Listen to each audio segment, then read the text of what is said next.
Hello, dear School First families and teachers. Welcome to July 30th. 2026 on the Family Life Skills calendar.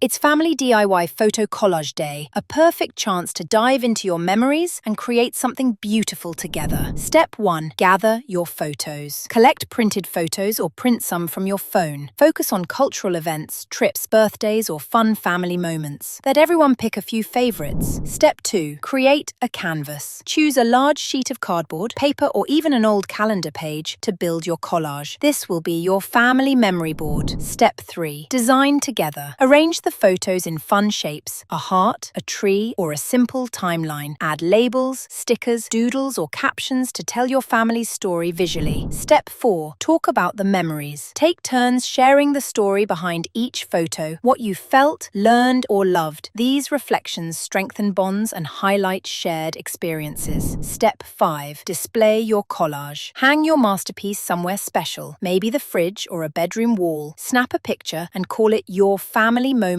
gallery. Celebrate Family DIY Photo Collage Day with laughter, reflection, and creativity. Let your memories bring warmth to today. Thanks for joining us today. See you tomorrow for another engaging prompt. School First calendar. Cherish today, celebrate tomorrow. Signing off from you, from the School First team. Thank you and all the best.